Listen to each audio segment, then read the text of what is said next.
നമസ്കാരം.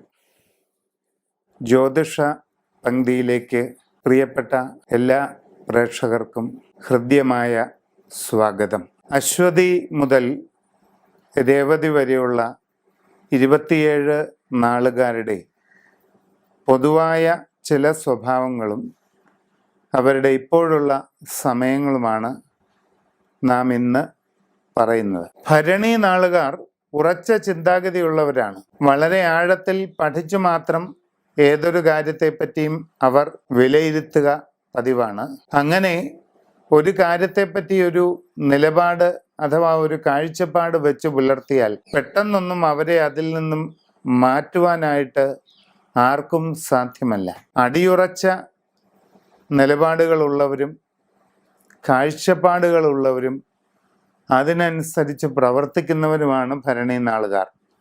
ആയതിനാൽ സംഘടനാ പ്രവർത്തനങ്ങളിലും രാഷ്ട്രീയ പ്രവർത്തനങ്ങളിലുമൊക്കെ ഭരണി നാളുകാരുടെ നിലപാടുകൾ വളരെ ശ്രദ്ധിക്കപ്പെടാറുണ്ട്. അപ്രതീക്ഷിതമായ മുൻകോപം, കലഹ സ്വഭാവം ഇതൊക്കെ ഭരണി നാളുകാർക്കുള്ളതാണ്. ഇണങ്ങുവാൻ കുറച്ച് കാലതാമസമെടുക്കുന്ന ഭരണി നാളുകാർ സുഹൃത്തുക്കളായി തീർന്നാൽ വളരെയധികം ആഴമേറിയ സൗഹൃദം വെച്ച് പുലർത്താറുണ്ട്. ഇപ്പോഴത്തെ സമയം ഗുണദോഷ സമ്മിശ്രമാണ്. എങ്കിലും തൊഴിൽ രംഗത്ത് അനുകൂലമായ മാറ്റങ്ങൾ പലതും ഉണ്ടാകും. നൂതന തൊഴിലിന് ശ്രമിക്കുന്നവർക്ക് ഉടനെ തന്നെ അത് സാധിക്കുന്നതാണ്. അപ്രതീക്ഷിതമായ പല പുരോഗതിയും നിങ്ങളെ തേടിയെത്തുന്ന ഒരു സമയമാണിത്. വിദേശത്ത് ജോലി ചെയ്യുന്നവർക്ക് വളരെയധികം നേട്ടങ്ങളും ഉയർച്ചയും വന്നു ചേരാൻ സാധ്യത കാണുന്നുണ്ട്. അപൂർവമായ സമ്പൽ സമൃദ്ധിയിലേക്ക് നിങ്ങൾ എത്തിച്ചേരാൻ വഴി തുറക്കുന്ന ഒരു വർഷമാണ് 2020.